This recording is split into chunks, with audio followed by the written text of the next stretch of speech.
भजनलाल, सरकार की ओर से हाई कोर्ट में अपील दायर कर दी गई है, एसआई भर्ती परीक्षा को रद्द क्यों किया गया? देखिए, पहले भजनलाल जी जब हाई कोर्ट से भर्ती रद्द करने का आदेश हुए, तब भजनलाल जी, इनके मंत्रिमंडल के डॉक्टर साहब और कई लोगों ने जिनकी वो टॉक भी मेरे साथ हुई, इन्होंने कहा हमने भर्ती रद्द करा दी, हमने भर्ती रद्द करा दी। और भजनलाल ने ये भी कहा कि हम अपील में नहीं जाएंगे, ये हमारा कमिटमेंट है और हमारी जांच एजेंसियों की वजह से ही ऐसा ही भर्ती रद्द हुई और हमने इतने लोगों को पकड़ा और जांच एजेंसियों को धन्यवाद दिया। अब एकदम से पलट गए, थूक के सरकार ने चाटा और 15 तारीख को डीबी के अंदर कहा कि जो प्रार्थी जिसने भर्ती रद्द कराने के लिए अपील की थी, जिसके प्रार्थी कैलाश चंद्र शर्मा की अपील पे ये भर्ती रद्द हुई, उसके खिलाफ इन्होंने अब डीबी के अंदर ये गए, ये कह रहे हैं कि भर्ती को यथावत रखा जाए। ये अपील सरकार ने करी है।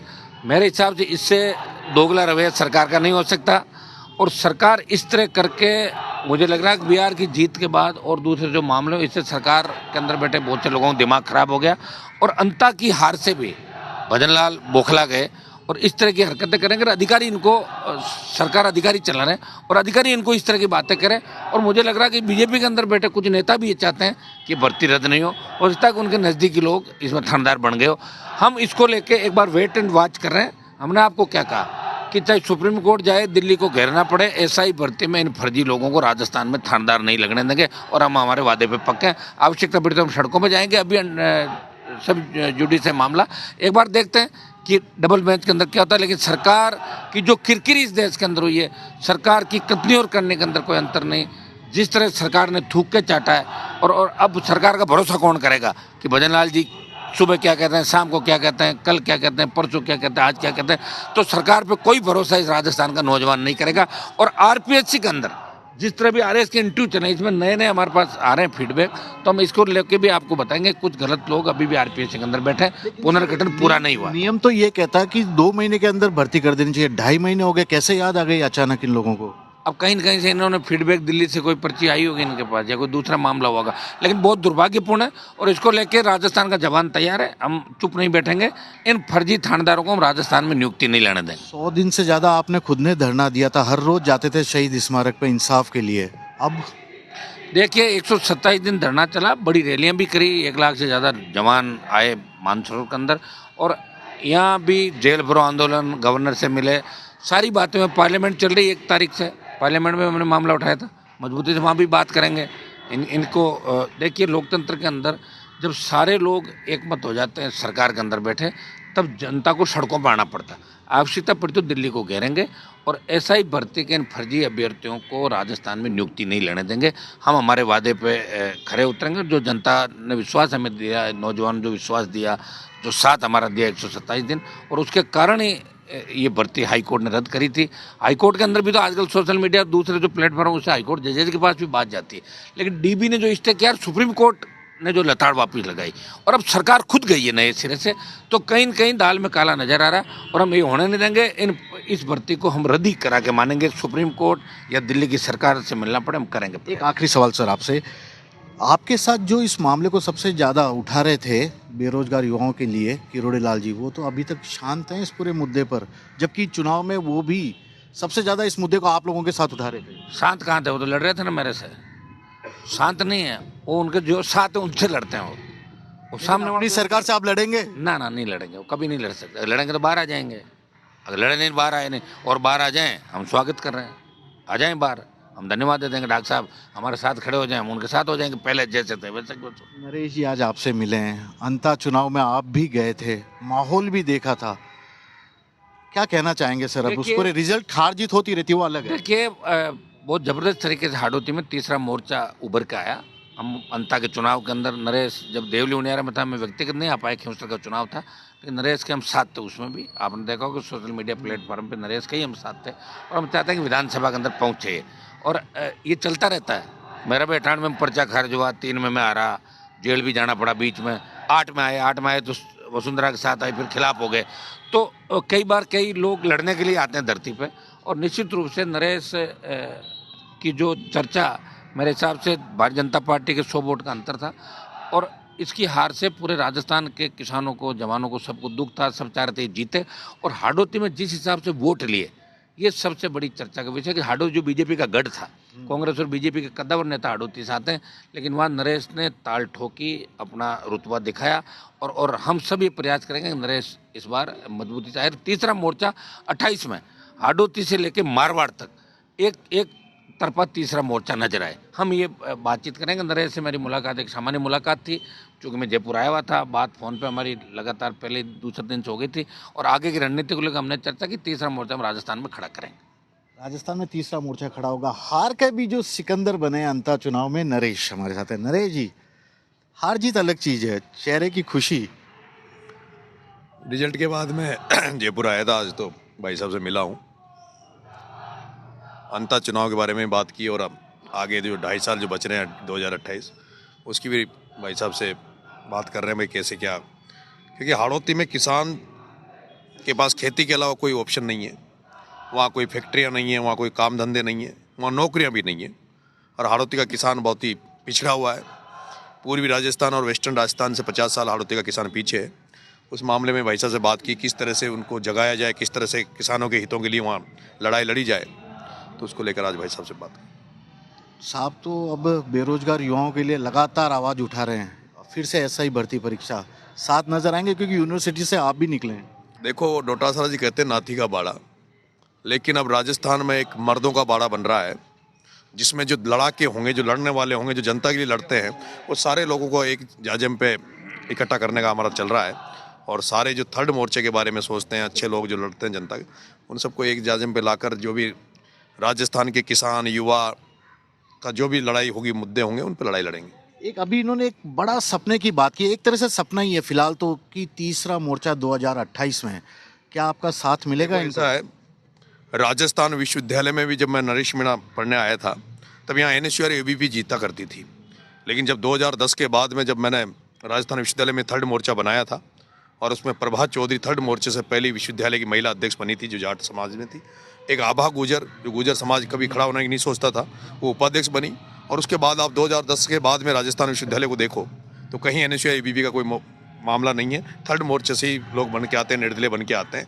और राजस्थान की राजनीति में भी जनता तो ये चाहती है कि ये थर्ड मोर्चा बने, नए विकल्प के रूप में आए, जिससे कि जो कांग्रेस और बीजेपी जो करोड़ों रुपए लेके टिकट देती है और ऐसे लोगों को टिकट देती है, जिसमें अगर आप राजस्थान के 200 विधायक हैं और उन 200 विधायकों को अगर आप सुनोगे तो कहीं मुझे नहीं लगता कि 5-7 विधायकों के अलावा बाकी तो वहाँ नींद लेने जाते हैं विधानसभा में। तो जनता भी चाहती है कि अच्छे लोग, लड़ने वाले लोग आए, और अगर थर्ड विकल्प अगर राजस्थान को मिलेगा, जनता को मिलेगा। आज मुझे दिया ना, मुझे ऐसी जगह 53,000 वोट दिया जहाँ पर कोई निर्दलीय का मुझे नहीं लगता था पहले कभी कोई दिया भी है। उसके पहले मैं छबड़ा चुनाव लड़ा, देवलियारा चुनाव लड़ा, और ऐसे लोग राज कर रहे हैं वहाँ पे जो विकल्प नहीं था।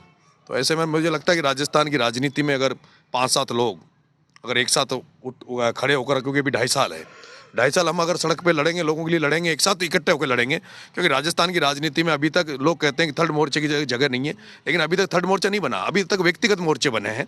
चाहे हनुमान जी भाई साहब लड़ रहे थे तो अकेले लड़ रहे थे, किरोड़ी लाल जी लड़े तो अकेले लड़े, घनश्याम तिवारी जी लड़े तो अकेले लड़े, गुंजल साहब ने पार्टी बनाई तो वो अकेले लड़े। लेकिन मुझे लगता है कि जिस दिन ये 4-5 लोग, और आपने देखा होगा कि मेरे चुनाव में पहली बार जहाँ कहते थे गुजर मीणा एक नहीं हो सकते, गुजर मीणा एक होते हुए नजर आए, अतुल प्रधान, नरेश मीणा। कोटा चुनाव में भी आपने देखा, और अभी आपने देखा होगा किस तरह से राजपूत और जाट एक मंच में नजर आए, और मंच में नजर ही नहीं आए।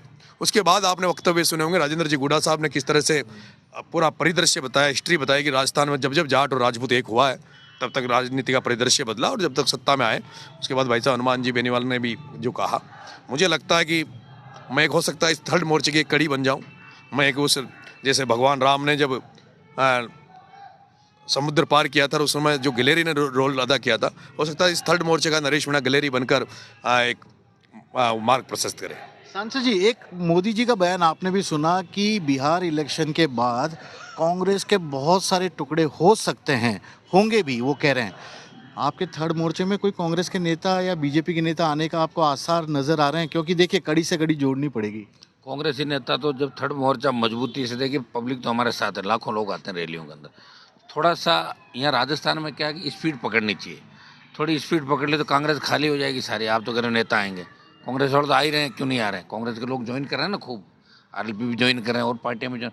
निश्चित रूप से कांग्रेस और भारतीय जनता पार्टी के कई बड़े नेता जिनको अंदर घुटन महसूस हो रही है, या वो लोग जिनका जाना जा रहा है लेकिन पार्टियां उनको कागजी नेताओं से कम तरजीह देती है, तो वो लोग हमारे कांटेक्ट में निश्चित रूप से तीसरे मोर्चे के अंदर शामिल होंगे आने वाले समय के अंदर। 28 हमारा आखिरी रण होगा थर्ड मोर्चे के नाम पे, मैंने कई बार इस बात को कहा है। और हाडोती से जो हुंकार 55,000 वोट से शुरू हुई है, तो हाडोती जब तैयार हो गया 17 सीट हाडोती की, बाकी उधर रेडी है सारा मामला। पहले भी देखिए डॉक्टर साहब ने प्रयास किए थे, लेकिन जब प्रयास किया अकेले करके, जब हम साथ आए उससे पहले बीजेपी में चले गए थे, तो पूरा प्रयास किसी ने नहीं किया। 28 में सब लोग मिलके जो भी कांग्रेस बीजेपी के खिलाफ ताकत है, हम सब सारे मिलकर लड़ेंगे। निश्चित रूप से तीसरे मोर्चे की सरकार 28 में राजस्थान। आंकड़े कुछ भी कहे, देखिए ऐसा है, मेरे जैसे कई मैंने 3-3, 4-4 बार नए लड़कों को एमएलए बनते हुए देखा राष्ट्रीय पार्टियों से, लेकिन वो 3-3, 4-4 बार एमएलए बनने के बाद भी उनको मंत्री बनने का नंबर नहीं आता। पहली बात तो वो जब टिकट लेने जाते हैं तो उनको 10-10 करोड़ 9-9 करोड़ रुपए देने पड़ते हैं, तब टिकट मिलता है, और उसके बाद मंत्री। लेकिन मैंने अभी आज मेरी बात हुई कि मेरे साथियों से, उनसे मैंने कहा कि भाई एमएलए तो मैं राष्ट्रीय पार्टी से भी बन जाऊंगा, क्योंकि जिस तरह की 3 जगह ताकत दिखाई है, कोई न कोई पार्टी हमारे पास आ जाएगी। लेकिन राष्ट्रीय पार्टी में मैं एमएलए बनकर विधानसभा में जा सकता हूँ, लेकिन क्या तुम मुझे एमएलए देखना चाहते हो या राजस्थान का नेता देखना चाहते हो जो कहीं न कहीं पहले बार में जाए और ओहदे पे जाए, जो लोगों की, पूरे राजस्थान के लोगों की मदद कर सके।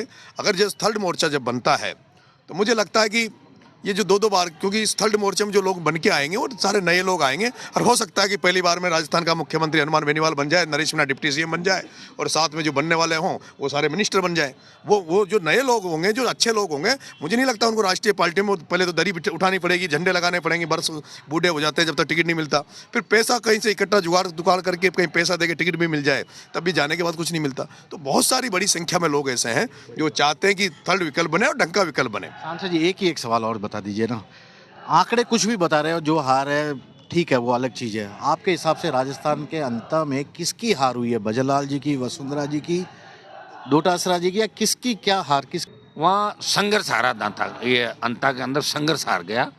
और कांग्रेस में गुटबाजियाँ थी, बीजेपी के अंदर बड़ी गुटबाजी थी, कहने को ऊपर दिखाने को कुछ था, अंदर खाने कुछ भी था। लेकिन जो वोट है वो प्रमोद जैन भाई ने 4 महीने पहले ही तैयारी कर ली थी।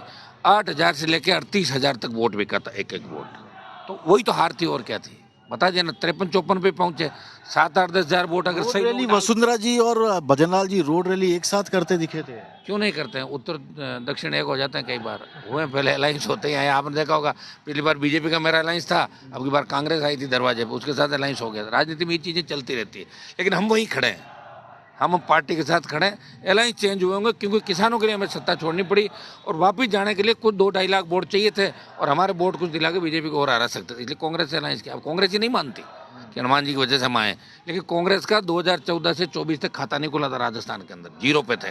0 वाले भी ठीक हो गए, कईयों को बुढ़ापे सुधर गए थे यहाँ पे। तो ये है हनुमान बेनीवाल नागौर के सांसद और नरेश मीणा, 2 बड़ी ताकत है राजस्थान की इस वक्त, और दोनों एक साथ अब तीसरे मोर्चे की बात कर रहे हैं। यह भी कह रहे हैं साल 2028 का विधानसभा चुनाव तीसरे मोर्चे की ताकत को राजस्थान में बताएगा। कैमरामैन सोहन सिंह के साथ श्रीवत्सन, जयपुर न्यूज़ 24।